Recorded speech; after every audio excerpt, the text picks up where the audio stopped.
right, welcome, boys and girls, ladies and gentlemen, and unfortunately Texas Longhorns, to the Cole Mantell podcast. I am co-host Kade Padgett, joining Texas Athletic Director Ryan Moreland and Iowa Hawkeye recruiting coordinator Davidclimbs, as he's known in League Chat, but David Perez.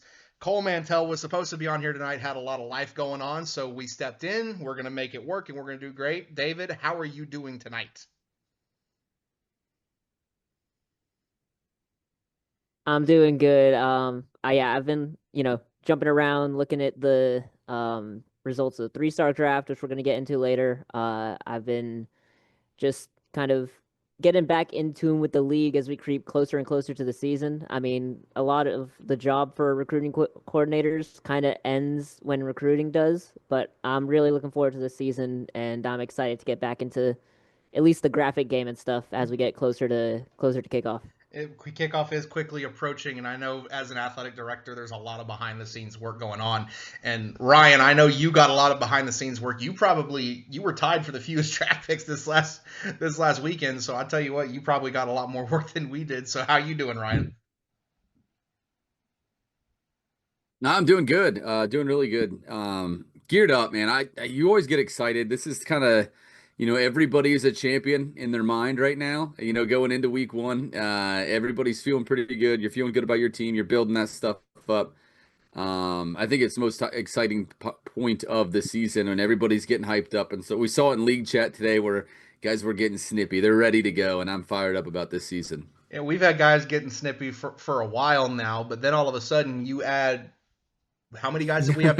How many guys did we have drafted in the draft? 193, yeah, I believe. You add almost another 200 guys to new teams, and there's a lot of fresh new personalities that are out there, John, and it makes for a really fun time. And we'll get right into it. You had a really great article, a draft recap grades based off of every team.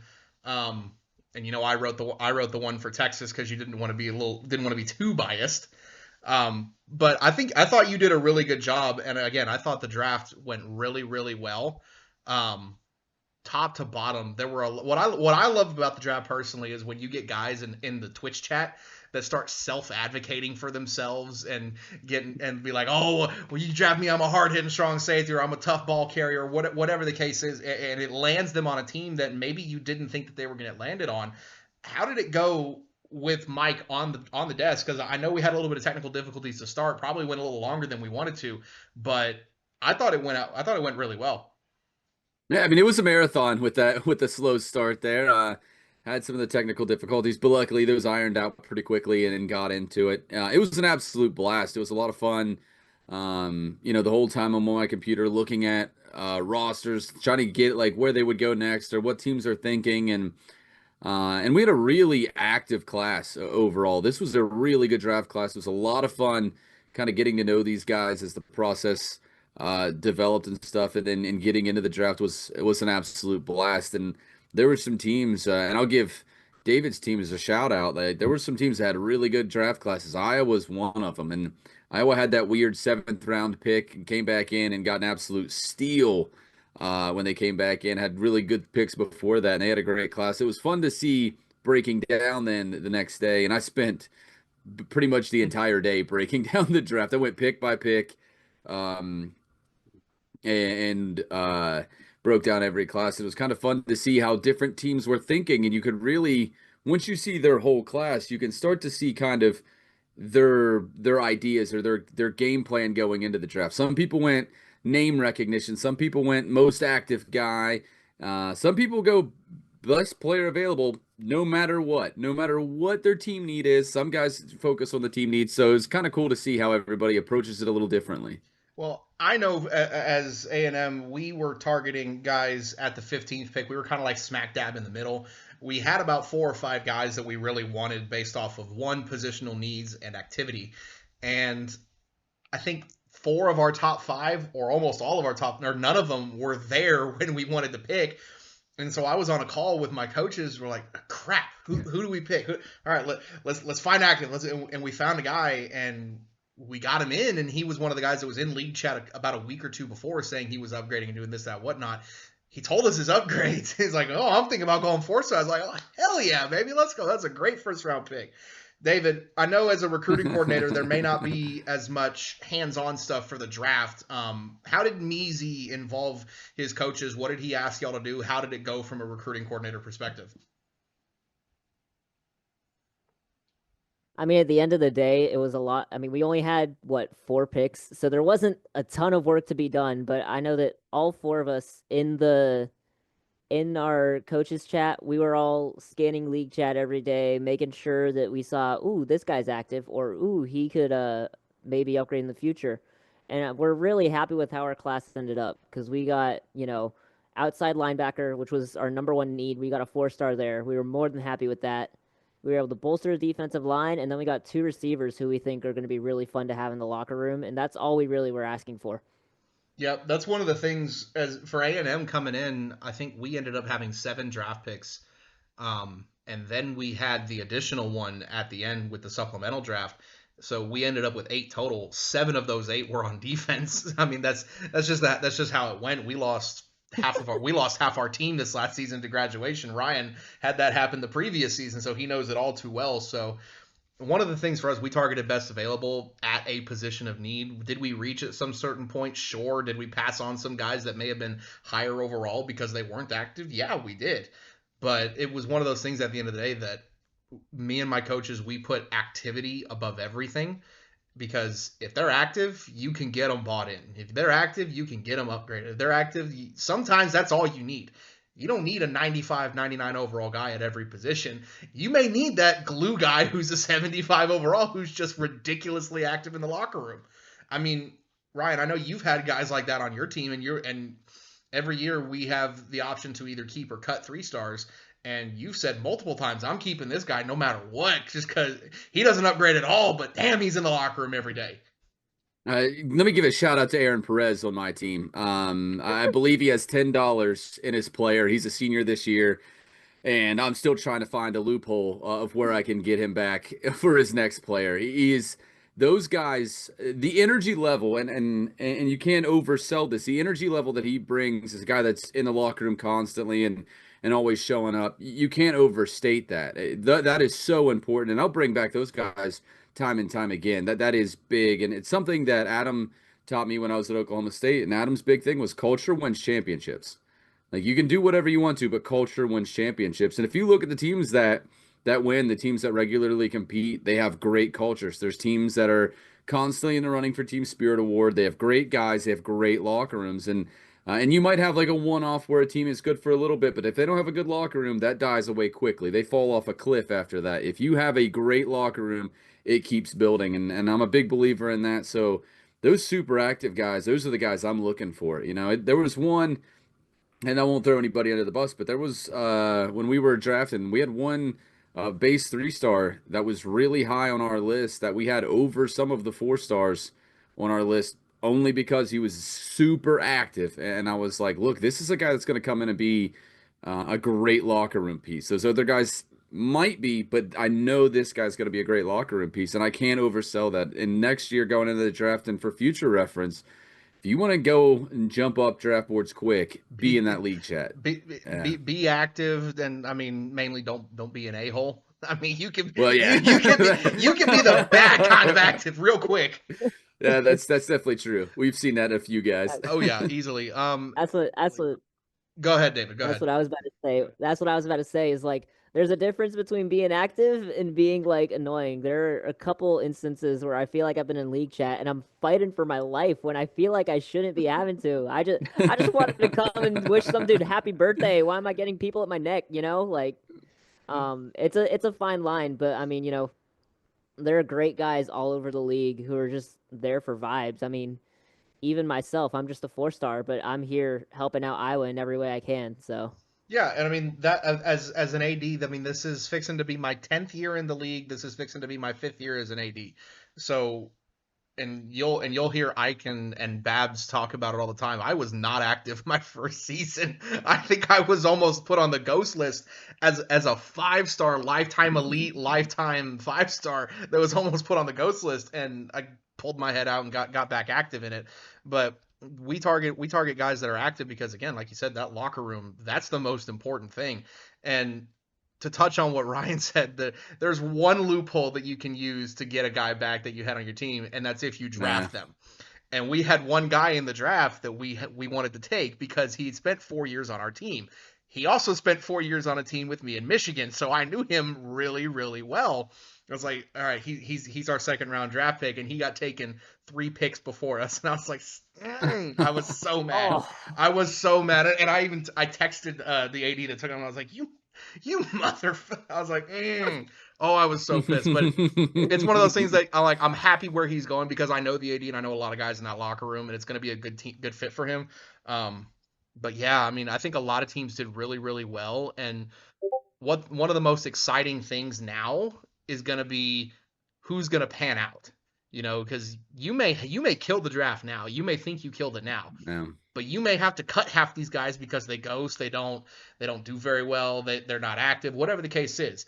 It's your job as a coach now to keep them active. It's our job as ADs to keep them active and keep them bought in. But it's also their job as players to kind of invest a little bit, and not necessarily money, but time. Be in the locker room, be in league chat, watch the games, watch the practice streams, or whatever the case is. Like, there's far more than one way to be active or be good in this league. Sorry, that was a lot, and I love the draft, and a lot of people don't. There are some people who don't like it, but the draft is so fun. 3.5, it's awesome. I love it. God, yeah. I love the draft. I say it every time, but it's quickly becoming one of my favorite things about the CFSL. It is so much fun, and it's been a blast to watch when you watch guys. And I'm not to just toot Iowa's horn the whole night, but that was one where I was really interested. Like, what are they going to do with this 7th round pick? And I remember leading up to it, I'm looking at their roster, and I was like, there's a couple different places they could go, and looking at people, and I was like, ooh. Like, immediately I was like, this is the pick. This would be a really good pick right here. Like, if they could get Kevin Gray, if they go that direction, if that's what they want to do, then they pull the trigger on that. And because he was high on my list, I knew he was an active guy, and I was like, that was a great pick. Like, that was a stellar pick. And watching that develop was a blast. I told my guys, we had a great offseason, and we only had 2 picks coming into the draft. That was awesome, and that's great, but it did kind of suck because you're like, I want to take more picks. Like, I want more picks. I want to draft late into this draft. You were in the spot that I was in last year. We didn't have a single pick last year. Well, I sat on the sidelines the whole draft. I'm like, there's some really active guys in here I would really like to have. I was like, and I know I'm fixing to lose half my damn team. I want to get some of these guys, but we couldn't. And it's one of those things. It's awesome. I don't have any complaints about it. I love it. And it's one of those things like, oh, we got 3.5 hours of CFSL action, and we're just going to talk to players. It's awesome. All right. A little bit of a change of pace. We had over 200 new guys put onto new teams in the last 4 days. A lot of these guys don't know the history behind the CFSL, so we're going to take a little bit of a step back in time. We're going to look at the 100-win club. And when we say 100-win club, it's not ADs, it's teams, because we know that ADs move teams a lot. There's very rarely do you have a team where you have one singular AD. The only one I can think of off the top of my head is Tom at Florida State. I mean, but even at that, it's one of those things that's like it just doesn't happen very often. So right now, I'm pulling it up on my phone. Right now, we have a handful of teams that are over 100 wins all time. Ryan, do you have it pulled up?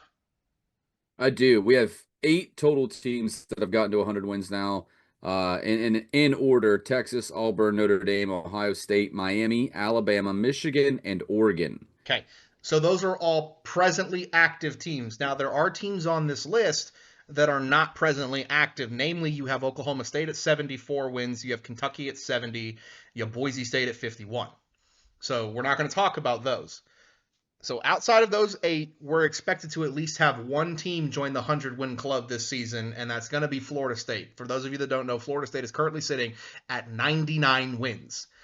I thought they were going to get it last season, but Florida State had a down year. I do not think Florida State's going to go winless. I'll book it right now. If they go winless, I don't know what I'm going to do, but they're going to get to 100 wins this season. After Florida State, you got Clemson at 90. Give us. But then you have Florida at 73, USC at 72, LSU at 72, and Texas A&M at 52. Of the teams that are not Florida State, who reaches that 100-win mark first? I won't go. I won't go first. I will let Ryan go first. Ryan, who do you think reaches it first? I mean, I definitely think it's Clemson because of the head start that they have. Wetzel's built a program there, but I think it gets interesting after them, as you mentioned, like those teams close. I don't know if I misheard you or not, but I think you might have skipped over Oklahoma at 60 as I did. well. Yes, I did skip over OU. We don't. As a Big 12 AD, I don't want to talk about OU very much. But when you get in that next group, I mean, USC, since they came back, Cobb has had a really good program. They had a down year last year, but still made the playoffs in that season. I think they're going to bounce back this season. He's proven himself to be one hell of a game planner. They've built some really good teams. Florida starting to feel like the comeback is there with Adam now. I think they're in the right direction. We're going to see Trips now at LSU's had some really good years with Oregon. Can he bring that mojo to LSU? Oklahoma back in the hands of DT is always going to be a solid team. So I think you not only is that race close, but I think it's also really good ADs that have a lot to prove and want to be that first guy up there. So I think you're going to get a really competitive race to 100 out of that group. If I had to pick right now, the easy pick is Clemson. I think Clemson, I think, is it. Clemson's it. They're going first, I think, for sure, just because of the big head start they have. But if I'm picking out of that next group, I think it might be USC. Yeah. One mistake. It's not Trips at LSU anymore. It's Enlars. Enlars has come out of retirement. He's the head. Oh, that's right. He's heading up at LSU. Apologies, and yeah. I've never had the opportunity to watch him be an AD. I know the last time it was a while ago. Last time he was an AD, Yeah. So it's going to be a different game. There may be a little bit of a learning curve there. Yeah, the obvious pick is Clemson. David, who are you going to go with? I mean, if you say anything other than Clemson to get it after FSU, excuse me. If you say anyone after Clemson, or anyone other than Clemson, words are hard, guys. If you say anyone after Clemson after FSU, then you are just wrong. It's hard to win in this league, and Wetzel has definitely got it down enough to where he can get 10 wins before any of the other teams in the 70s or 60s. But you again got USC and LSU right there, and I am tempted to pick LSU just because it's weird because it's not like this in actual college football, but I feel like the CFSL SEC isn't quite as stacked as the SEC is in real life, and that might come as a little bit offending to some of y'all. But I mean, having been in the Big Ten, having been in the ACC, I just don't see as many constant players in the SEC. I mean, obviously you got Alabama, but they're going through an AD change. No shade to Keller, but that's always something you got to worry about. You got LSU, just went through an AD change. Florida, that guy's awesome, but can they get it done? I mean, they haven't been deep into the playoffs for the past couple of years, if I remember correctly. So it's one of those things where you just got to kind of think of the strength of the conference, and I feel like the Big Ten is stronger than the SEC, at least right now, to where LSU could jump ahead and get there before USC. I don't disagree, and that's actually the exact same line of thinking that I was taking, but I'm not taking LSU. I'm taking Florida because, again, it's a guarantee. I'm booking it. Guarantee Florida State gets it this season. I think it's going to take less time for Wetzel at Clemson to get 10 wins than any of the other guys in the 70s to get 27 or 28 wins. So, again, I think Florida State, I think it's Clemson. I think immediately after Clemson, I think it's Florida. And it's the same logic that David just said. The Big Ten is a gauntlet. Like every year, the Big Ten, they may not have the best records, but you're gonna have almost every team go 3-2 or 2-3. Like that's just how it's gonna be, and that's the way it is, and that's the way the ACC has been, and that's the way that the Big 12 is fixing to be. I think the SEC. This is an opportunity now for Florida to kind of separate themselves from that group of three with USC and LSU. If they can string together 2 4-1s in conference, and then hey, 2-1 and out of conference, 4-1. Hey, boom, there's 6 more wins. You go a round or two in the playoffs, boom. Hey, look, we're at 8 wins right here. We do that for 4 seasons, boom, we're at 100 wins. It's just like that. I mean, I think any of those 3 teams, you couldn't go wrong. I think you're asking a lot for Oklahoma or Texas A&M to get to 40 or 48 wins before they get to 27 or 26 wins.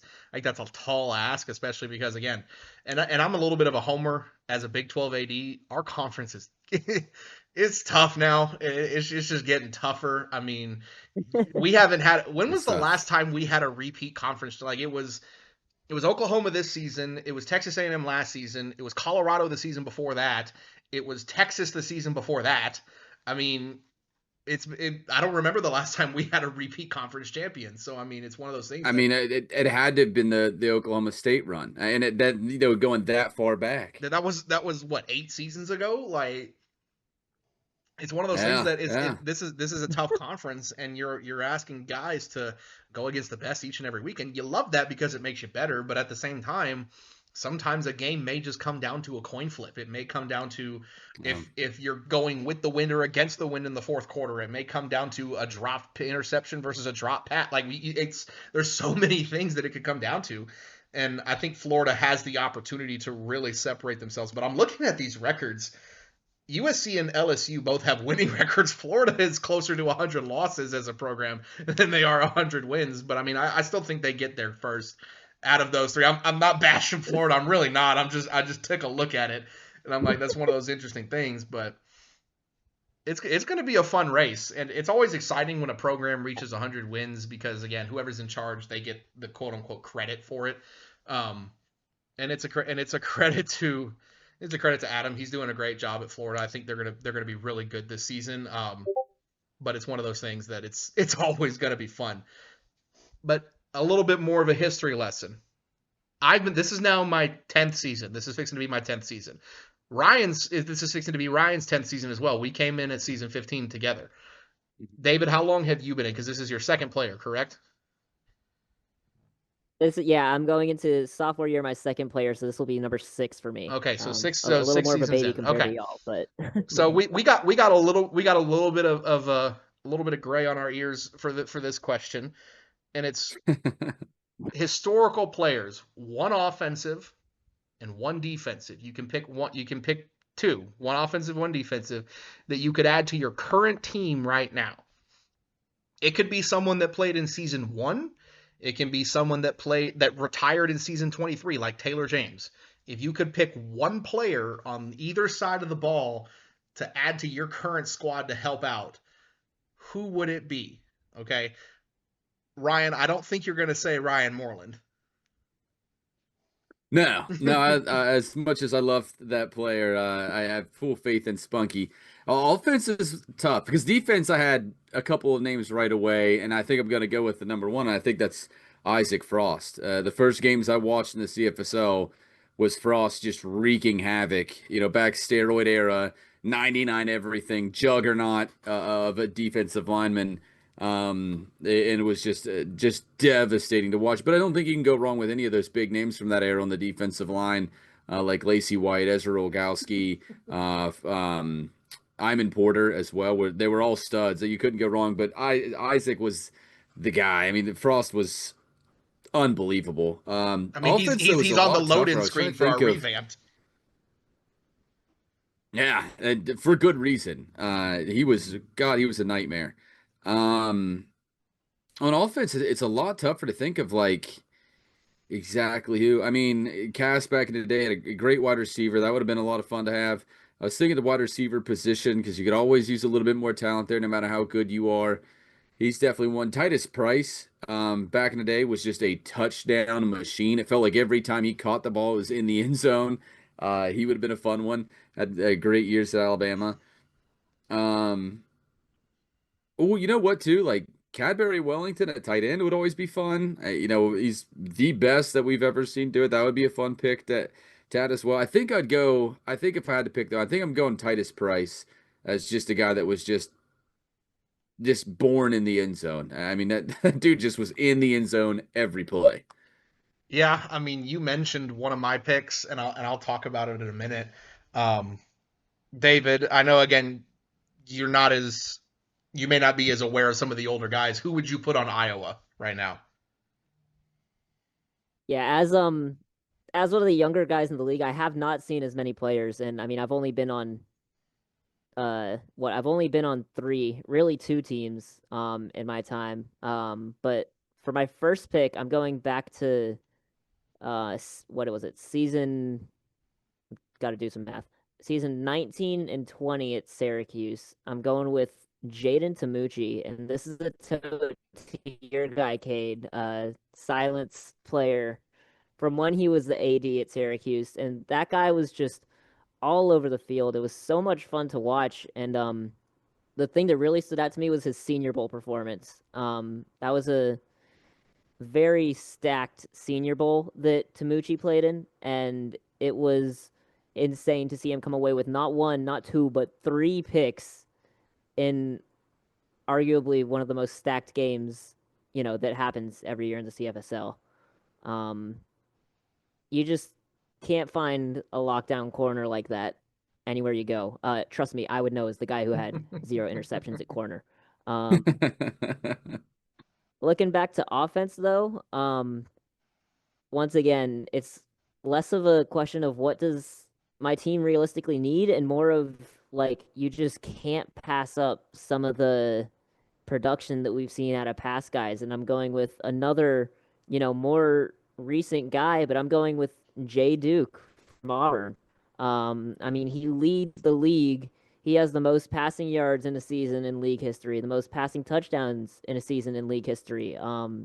He was on the face of the website. When you first pull up the website, it said Jay Duke. It might still say it, actually. I don't know if they switched it or not. It says Himateo But, Del I mean, Este Jay now. Duke is just one of those guys. Ah, of course. Um, I remember it was Jay Duke at some point. Maybe it was when I first joined the league, but it's just one of those electric players. You just can't get that production out of anyone else. And having him slinging the rock, especially on a team like Iowa, where we have a couple receivers like Dante De La Vega and Leland Everett, having Jay Duke slinging them the rock, oh my gosh, that offense would be nasty. No shade to our QB, of course, but See, I'm really gonna come off as a homer on this one.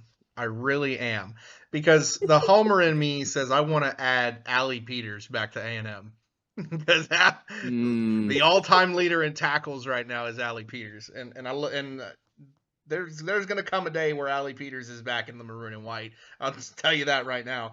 But I'm gonna dip into for defense my former Michigan teammate Lacey White and Ryan talked about it. For those of you that don't know who Lacey White was, this was one of the most dominant players that I've ever seen. And I was a 99 overall defensive tackle at the end of the steroid era, and I was second string to Lacey White.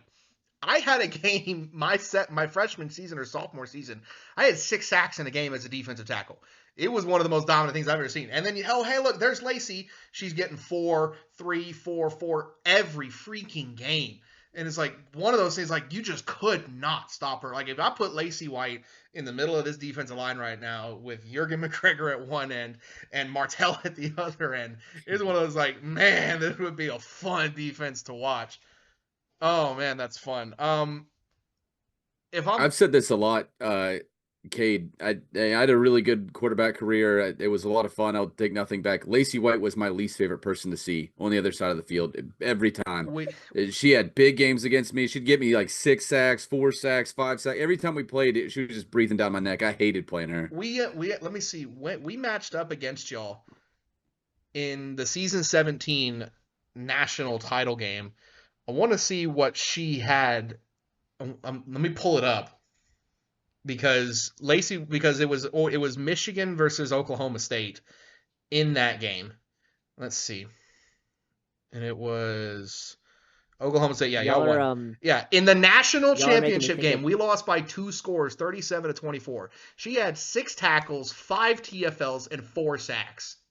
like what? Yeah. It just doesn't happen. That doesn't happen from the defense from the interior. She was on the inside every time, and it didn't matter. It was like, oh my goodness, it was a hell of a game. Oh, I hated playing her. Hated playing her. She was a monster. She was a Ryan, monster, you're and making it sound like Tom Brady and Ray Lewis. dude, Dude, I'm telling you. we like that You Fine should see 22. that game that next day I'm sitting there on my couch with ice on my knees, and it was that bad. Oh God, she was just a tank. and I mean, we made that national championship game by the skin of our teeth. I think we won like on a walk-off Hail Mary in the semifinals against Florida, if I remember Yeah. correctly. It was like I vividly remember that. If I'm on offense, it's gonna be really hard to not say guys like Thomas Scally, who just retired, Bo Yost, who retired 2 seasons ago, and Taylor James. I feel like it's really hard to not say one of the and that's just recent memory. But I'm gonna dip into the passing game more, and I'm gonna take my former Michigan wide receiver Blake Xander Martell, the pancake machine. I mean, this dude, he was leading the league in pancakes as an outside wide receiver. Like, it wasn't even funny how dominant he was. And then, oh, hey, look, he's throwing in 1,200 yards and 16 touchdowns as a senior. Like, it was one of those things. Like, Xander Martell is one of those guys, and Blake Xander Martell was such a stud of a player. Like, if you put him, like, I have Norman Bates, who makes those players. He's on our team now, so it feels like a little wrong to have that right there, but I take those Michigan guys that we had from seasons like 16 to 18. Like, those guys were just studs. I tell you what, too, you just made me think of it, but pulling back into the running game, going a little bit further in the past, but Dwayne Salmons, Mm-hmm. God, was he fun to watch. He was like the only running back that was dominant in the steroid era. In the era where you could not run the football, there was one guy that put up big numbers every year. And one of the best ever to do it, too. Man, he was fun to watch. It's really fun to watch the growth and the transition of the league, because there were points where it was a heavy running game. There were points where it was just slugging out defensive games. And then you get into the end of the steroid era, where everybody's running air raid and everybody's dropping 65 freaking points a week.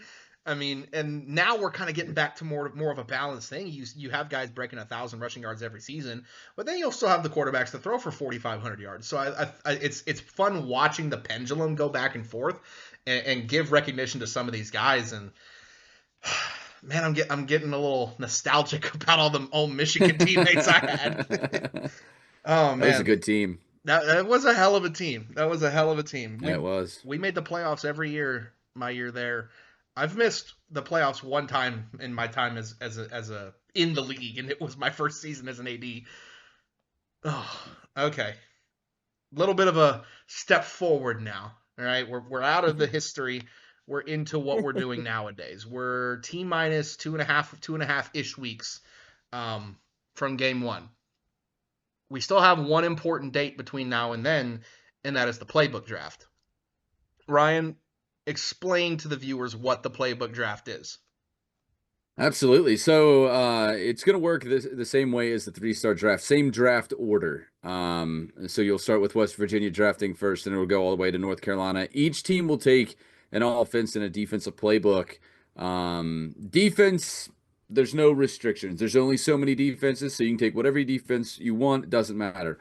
On offense, though, it has to be a unique playbook, but you do have the chance to take it twice. For instance, if Kade were to take, I don't know, throw a random team out there, the Kennesaw State, I'll say, since they're not a team on here, but the Kennesaw State playbook, and if I pick after him, I could take the Kennesaw State playbook. However, that means I'm locked into that book. That means I cannot change out of that book for the rest of the season.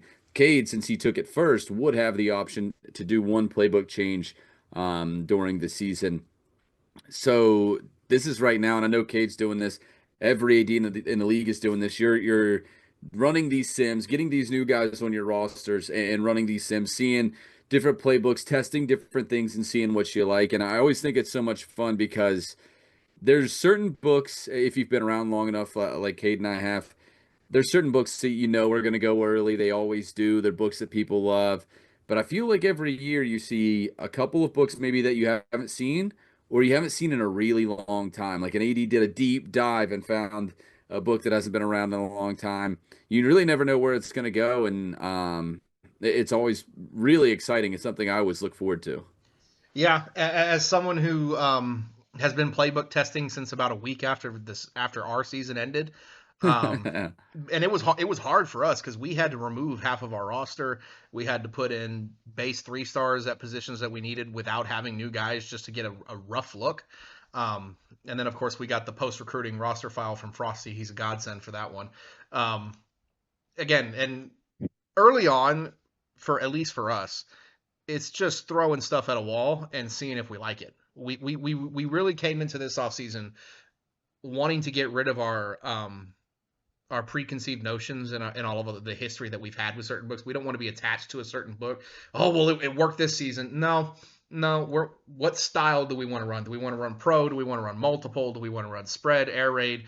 What, and do we like it? Cool. Let's run the same set of numbers for everything. Let's see if it works. Boom. Okay. Well, now let's move some guys around. Let's test some different numbers. Okay, cool. Here's our short list. Now we're gonna do our deep dive, whatever the case is.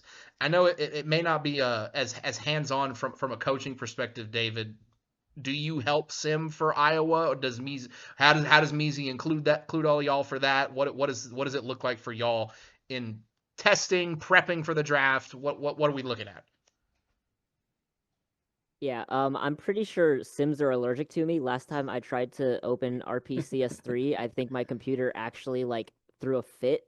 But I always Measy's very good about getting us to, I'll give our 2 cents on everything. I again don't have the sim knowledge that a lot of people have, but I love the game of football. So I always try and give, whatever 2 cents I can from my knowledge of the game of football. Also at the end of the day, I'm just a 18-year-old kid, so what the hell do I know? But Measy's really great about getting our opinions on everything, and we're going into this with a rough idea of what we want to do. It's a very different process when, you're a team returning 20 of their 24 guys. I mean, Cade, I know you were saying that you refreshed like half your team. We had, I think, 8 total scholarships to give out, and we were able to give out half of them in recruiting. So it's just a totally different process. We're looking to see, now I wish I talked to Measy before coming on here, because I don't know what I'm allowed to say and what I'm not supposed to. But you're supposed to tell us exactly what book you guys are going for. Tell us what numbers you've run, because we play you in out of conference. You need to tell us everything. So we're actually going to run Army. We're going to run triple option. We want to make sure that myself, Bodozer, and Declan all get 1,000 rushing yards. Okay, sweet. So I'm going 15-15 on defense. Bet. No, but it's very different when you're returning a lot of pieces. There's a lot less kind of deep diving and a lot more fine tuning you're trying to do to really make sure you're maximizing the use of key pieces like Bo Styles, Leland Everett, making sure Declan can get his interceptions under control. And then on defense, it's a lot of, what do we want to do with our defense? I mean, our defense was solid last year, and we've added a lot of pieces, but we're really looking to try and find some kind of lockdown defense that the league hasn't seen yet. So hopefully I don't get an angry DM from Measy after this, but that's kind of been our mindset going through the playbook testing. Yeah, I'll hop on that train too. For the last 4 seasons, it wasn't necessarily deep dives, it was fine tuning. I mean, in 4 seasons as an AD, I had 1 transfer, and I think I had maybe 9 or 10 guys that were 3-stars that we cut or ghosts. So again, we very rarely we didn't have a whole lot of movement. I mean, we had the guys that were ninjas, we had the guys that weren't, and okay, cool. We ran this book, boom, we know what it looks like. Let's dive off of that. Do we want to run it again? Cool. Let's look at some different sets of numbers. I had to take a step back this offseason and be like, okay, we're changing. We got to change. Like, we're changing something because entire front seven is gone. We lost a key contributor in the secondary. Is like, oh, and hey, look, we lost our running back, we lost this, we lost our tight end. Like we gotta do something a little different. We gotta attack this a little differently. And maybe that's what Ryan went through last season when he had to replace damn near half his team. I mean, it's just, it forces you as a coach and as an AD to kind of look at things differently based off of who you bring in. I mean, we had the Ducky Flash wide receiver arc for four seasons, not there anymore. But when that thing came in, you had to rethink how you're going to run defense and rethink if you get one on your offense, how are you going to utilize it? Are you going to put it at halfback and go pure speed? Are you going to put it on the outside? Are you going to put it in the slot? It forces you to rethink certain things. And especially when you have to replace as many as we did. And again, Ryan had to do that last year. So again, the playbook draft is, again, it's one of the exciting things for us as ADs. I know it's not 100% public for y'all to watch. I mean, we do it in the AD boardroom, and then as soon as it's done, we post everything. It's not live televised like the 3-star draft was. But know that the ADs are doing the work behind the scenes. I know I have been. I know Ryan has been. David, I know Measy has been as well. Because we talk to each other about it. Like, hey, have you run this book? Okay, cool. Well, did you like it? Did you have success with it? Like, what worked? What didn't work? That kind of thing. I mean, it's very much an open forum. I mean, very rarely do you have a guy that's like, no, I'm not going to share anything with you. I mean, me personally, I share what I know and I can. I know I spent time on calls with Measy. I spent time on calls with Johnny, with Silent Ninja when he was at Notre Dame, with Logan at Clemson. I spent time with Beard and Tom and David about my stuff. So again, it's open forum for us as ADs, and we talk about it. So it's one of those things that we're super excited for. And now that we got all 200 plus new players on our rosters, it's going to be even more fun. Yeah, He's referring to David Ware, ladies and gents, not me. Do what? No, David Ware. David Ware, the brand new AD that has no experience, David Ware. Oh yeah. I always go by what I saw Grin say early on, and when I became an AD in the AD boardroom one time, he said, you know, I won't give you my numbers. I'll give you advice though, and I have always held by that. I'm not going to give you my set numbers for different books, but I will gladly help you down the path. And I always say, like, you know, successful ADs will talk to other ADs. And unsuccessful ADs won't ask questions. And then you can see it, and I know Cade knows this. Guys that have trouble sticking around and stuff like that, they're the same guys you never see in your inbox. The guys that you're looking at are like, you know, they haven't been around as long, but you're like, oh, this guy's gonna be good. Measy being one of them. That's a guy I see in my inbox. That's a guy that has reached out to ask questions. So I always say that, ask questions. But yeah, the playbook draft is fun. I think too, Frosty does like live message it during it. Oh yeah, he posted in league chat. He'll post it in league chat. That's right. Chat. So you'll see the picks right after they happen. There's a little bit of a delay, but not much. So you'll see them as they're coming out. And there's nothing wrong with asking your AD if you're watching this, you're a newer guy, and you think, hey man, I might be interested in this. There's nothing wrong with asking your AD or your coaching staff, like, hey, which way do we think we're leaning? Why? What things that we want to do? And if you have an interest in coaching too, definitely reach out to your AD and be like, hey, I would like to get more into this, because it is a blast. It is a lot of playing with the numbers, and there's 2 books. You made me think of this when you were like, I started right after the season. There's 2 books that I run every off season, that like first week or 2, that I am just in there, like trying to be like a mad scientist, trying to crack them, like I know that I can get them to the work eventually. It's just finding the right combination. And then I get into serious play testing after that. But yeah, it's a blast. Yeah, and going off of what Ryan said, it's more than just the ADs, because you got guys who have been here forever that used to be ADs that aren't ADs anymore, or that have just been around for God knows how long. I know I've talked to Matt Pack a lot. We talked a lot of Hangout too about certain books and how certain things are run and certain trends that have or haven't been happening. I've talked to Mike about it before. I've talked to Frosty about it before. It's just like, ask questions. You're never going to know if you don't ask the question. And yes, there are such things as stupid questions, but you're never going to know if you don't ask. And again, especially for the newer guys, if you want to get involved, we as ADs always need help. Like even if it's just a sounding board, like what do you think? Like, hey, this is the numbers we've run. This is the playbook it's been in. What do you think? Like, do you like this position, this guy? Like, whatever. It's something could be something as simple as that. David brought up earlier, like saying giving his 2 cents, even though he hasn't been able to sim much. I like that. I have a guy on my staff that constantly asks me questions that I've never thought about, and he doesn't sim. But I'm like, wait, what if I did do that? Like, what if I tried that? And I've tried a lot of weird things this offseason, tried more than I thought about, and he's a guy with no sim experience. So I like that personally. I don't know if every AD's like that, but it kind of that outsider perspective. You don't have any of like the preconceived notions. You don't know like this is the way you do it or whatever. You can come up with off the wall things that you're like, no, let me test that. Let me see what that looks like.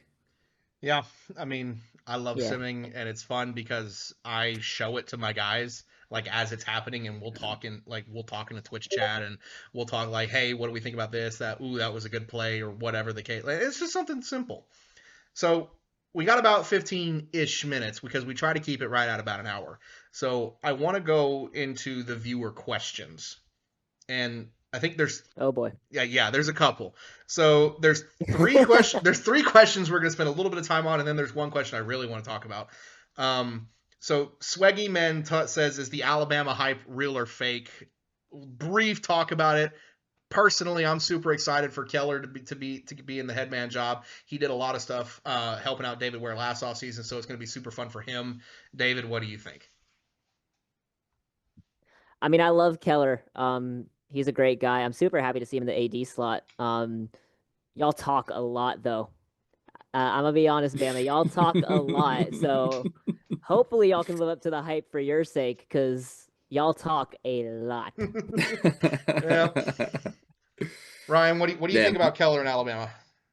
more than fair. I do think it's going to be an interesting year in the SEC. I think that David was right when he said earlier, like I think the SEC is not as talented as some of the other conferences right now. But I do think it's open, and I think it's going to be pretty competitive from what I've seen so far. Another thing worth pointing out: 4 new ADs in the SEC this year. Only 2 guys are returning to the team they were last year. So I think that opens up things a lot too. I think they had a very good draft, which sets them up at a good spot. So it's going to be interesting. I think it's still going to be a tough run, and I will say I still think it's Auburn's conference to lose until proven otherwise. But I think Alabama could be better than what people think they are, and if they get good playbook, get good buy-in in their locker room and stuff, they could absolutely be there and be in the conversation late in the season. Yeah, it's going to be super exciting to see Keller in the headman job full time. Second question. This one is from Ba Flash. I think he might be one of your guys. Yeah. Okay. Who is your most improved team outside of your own? So Ryan can't pick the Longhorns. I can't pick the Aggies, and David can't pick Iowa. David, who are you going with? Most improved that's not Iowa. Most improved this offseason that isn't us. I probably wouldn't have picked us anyway, mainly just because we didn't have a lot of room to improve. I mean, again, we only had like 8 scholarships compared to some of these teams that had a lot. I'm tempted to go with my CFSL alma mater, Notre Dame. You know, with Wookie stepping in and stuff. They were just all over the place in recruiting. You see, it feels like every other graphic is a Notre Dame one, and that's kind of how it felt last year with us. Every other graphic was a Hawkeye. So it's really going to be interesting to see. And it might be a little more of a sleeper pick, but I do think Notre Dame has a chance to wreak havoc. I think Notre Dame's obviously they're going to be a lot better than what they've been in years past, just simply with Wookie back at the helm. That's a good pick. Ryan, who are you going with? Okay, I got 2 here, and David said he wouldn't pick his guys, but I am picking Iowa as one of my picks. I do think they had a good year last year, so I'm not saying they're coming from the bottom or anything. They had a good year, but I think, in my opinion, right now, looking at the roster, I think they are the team to beat in the Big Ten. I think they are the cream of the crop right now in the Big Ten, and I expect them to do big things this year. I think they're a for sure playoff team. They have looked really good on paper right now, and I'm really excited to see what Misi does. My other one is going to be Tennessee. This Tennessee team all of a sudden has like new life in it with David Ware coming in and stuff. You're starting to feel the energy level. I feel like I'm seeing Tennessee stuff a lot more than I used to. They had a really good draft class. Bringing in Falcon Chestnut at QB is going to be big for them. There's still, a lot of stepping stones that they have to pass along the way, but it feels like this is going to be a different Tennessee team than we're used to. I don't disagree with that. I think David Ware at the helm is going to make things super duper fun. Again, I love David. And you got Mike coming in at quarterback. It's going to be really, really fun to see how Tennessee shapes out in the SEC. Again, one of those teams that has really had trouble getting past that 3-win threshold for the last few seasons. So it's going to be curious to see if they can get past it this year. If not this year, then next year. I got 3 teams. I got 3 teams that I could pick from. I'm going to say Florida State as one of my teams. For two reasons. 2 of my favorite players went there with Scally. His quarterback is now Florida State's quarterback, and my wife is Florida State's strong safety. So super happy for them. It's going to be great. I think it's going to pain me to say it, but the Texas Longhorns did so damn good this offseason.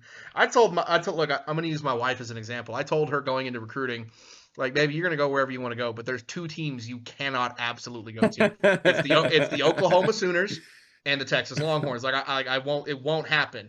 And she was leaning Oklahoma because she went to Oklahoma and she was in Oklahoma for college.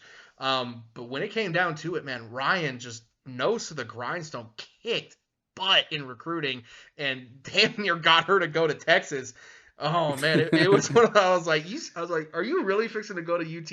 And I'm gonna have to play you 4 times in the next 4 seasons? Like, Ryan did a great job and the Longhorns did a great job. But the pick that I'm gonna go with is the USC Trojans. I think USC did really, really well in the transfer portal, getting Gabe Guerrero and Billy Savage. I think the new recruits they got with Donofrio, he was our former defensive end in Suster Bunny, and they got our former wide receiver Eli Riggins in generational talent quarterback Bo Merriweather. I think they're going to be really, really good, and I think Jacob is going to have a really good team. I don't think they win the Big Ten this year. I think they're in the playoffs as the number 2 seed from the Big Ten at 5-3.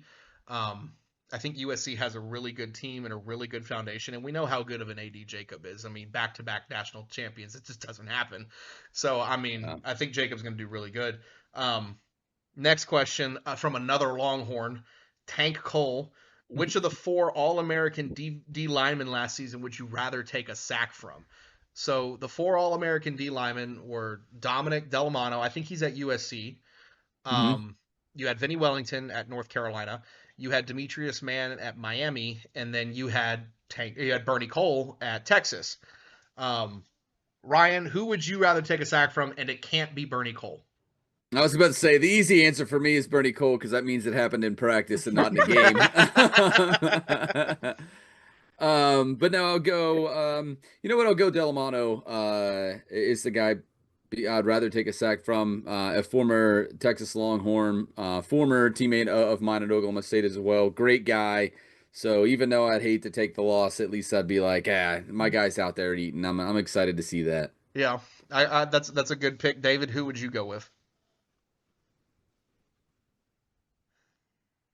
Yeah, kind of caught me off guard with a question about the All-Americans. I haven't thought about All-Americans since they weren't announced. Will Wagner and Leland Everett. But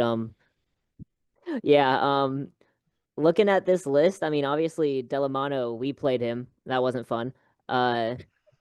Bernie Cole on Texas. I mean, I just can't imagine that could be fun. I mean, he's on Texas.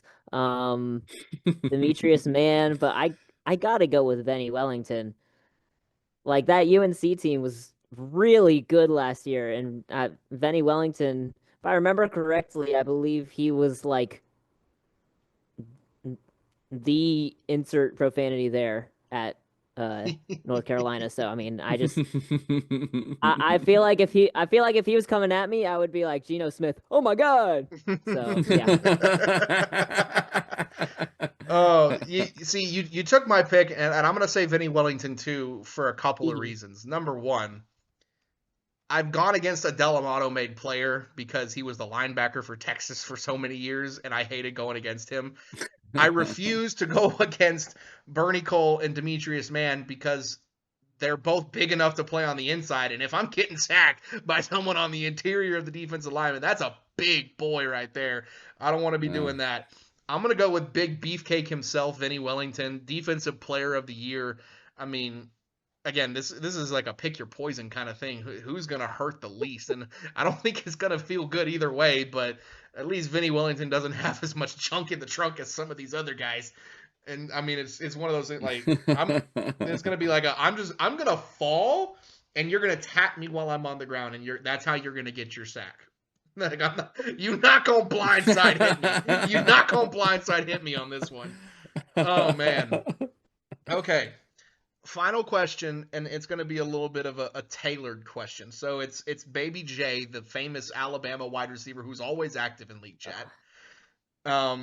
He wants us as coaches, ADs, he says to rank your schedule easiest to hardest. And we're not going to go easiest to hardest. We're just going to pick the hardest game that we think right now.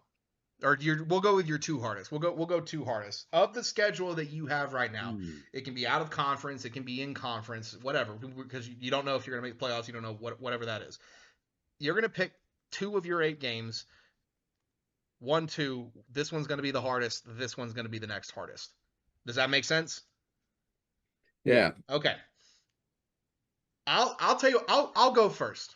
I'll go first. I'll give y'all some time to think about it. I think the hardest game for A&M all season is going to be Oklahoma, from the simple fact of this is Mateo Del Este's senior season.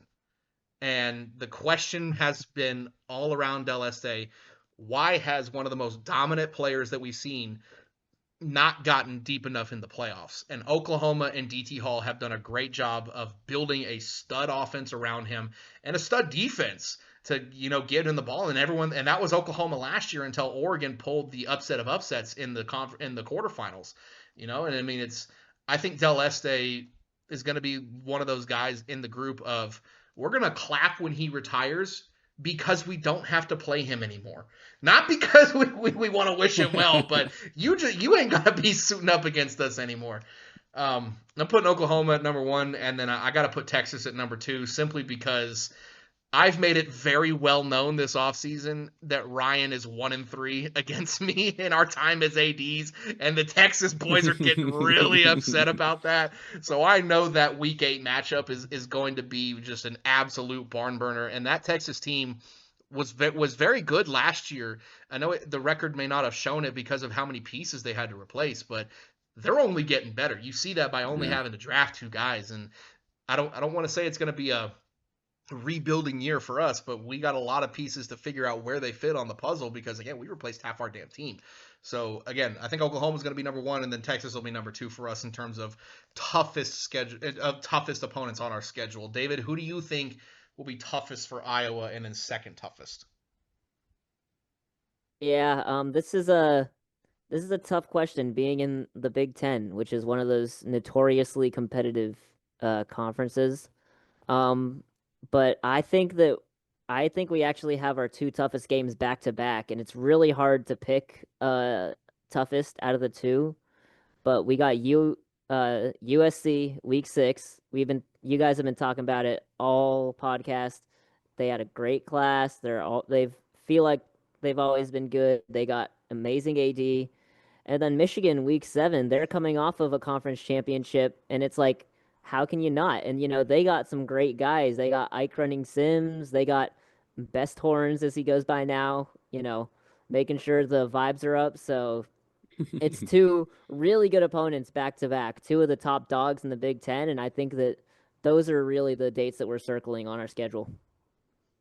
I don't disagree. Again, I was kind of a little shocked that Ryan said Iowa was a lock to win the Big Ten when Michigan's still over here, and they've done pretty well. I mean, don't get me wrong, they had some pieces that they needed to replace, but we know how good Ike is a game planner and a motivator, so I feel like Michigan's going to be having the ship go in the right direction when it needs to be going the right direction. Ryan, who are your top 2 toughest?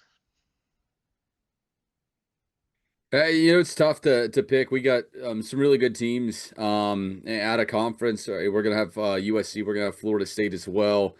But I think honestly, our two toughest opponents are gonna be within the conference this year. And I think the week 8, obviously Texas A&M U is gonna be a tough team. They have a really good roster. You guys have rebuilt well. Like you said, you had a lot to replace going into this offseason. I think you did a really good job at it. So I think that one's going to be a tough game.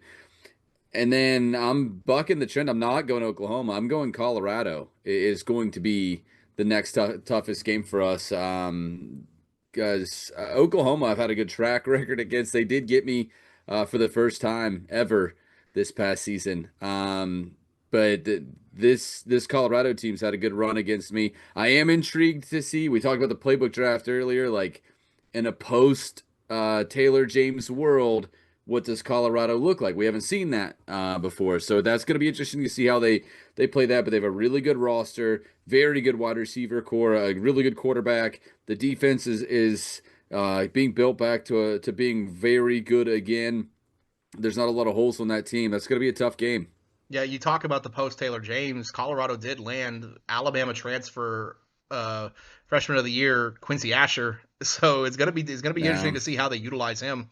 And again, what does Colorado look like now that they don't have Taylor James? So again, it's one of those things that I don't want to say that there's going to be an easy game on the schedule, because there's never an easy game on the schedule. I look at our out of conference and we have LSU, Iowa, and Clemson in that order, and I'm like, I think we can go 3-0, but I'm like, it wouldn't shock me if we went 1-2 or 0-3, because again, those teams are all really good. I'm confident in who we are, but damn, like you're not going to get the, oh, we're going to mercy this team a lot anymore. This just doesn't happen. No. So, I mean, it's one of those things. So again, it's a good question by Baby J. I don't want to say that there's going to be any easy games, so that's why we did a little bit of a Taylor two toughest. Okay, we are at time. We're going to do what we normally do at the end, and Cole kind of gave me crap about this the last time I was host, but we're going to give everybody 30 seconds to talk about their team, talk about how excited they are. So, David, we will start with you. 30 seconds, talk about Iowa. I mean, go Hawks. That's all I can say. We are back with a vengeance. I mean, we got massively humbled in the first round of the playoffs against Auburn last year, and it's left a sour taste in our mouth. Meezy's been in the lab, our new coordinator, controller, he's been in the lab. We got a lot of new guys. It's going to be a really great year for us as long as we stay bought in. And as the resident hype man on the team, we will stay bought in. I don't know if humbled's the right word, because again, first year back and y'all made the playoffs. I mean, hell, in my first year, I went 2-6. So it's one of those things. Like I think y'all outperformed expectations last year. And I mean, again, I think y'all may have been a year ahead of where y'all should have been. And again, I think y'all have a really, really good year ahead of you. Ryan, 30 seconds for Texas. I tell you what, man, Longhorns are hyped right now, and for good reason. We had a great offseason. Big shout out to my coaching staff, who was played a huge part in that and continue to play a huge part in that. This is a really good roster. This is a team that is going to be a championship contender this year, and the people that have been paying attention know that. It's a very exciting season, and I can't wait. Yeah, it pains me to say how good of an offseason y'all have had, and I hate it. I love you, but I hope y'all have a bad offseason every offseason, because it makes my job easier. 30 seconds for A&M, man, just gig 'em. It's gonna be a great season. We're shooting for the stars, just like we always do. I mean, what can I say? It's going to be a good one. I'm super excited. So thank you, David Perez, Iowa recruiting coordinator, for joining on last minute. Gentleman and a scholar. You are Ryan Moreland, Texas AD, gentleman and a scholar. I'm sorry I have to do it, but thank you for joining on. My name is Kade Padgett. You have been watching the Cole Mantell Show, and we will see y'all next time.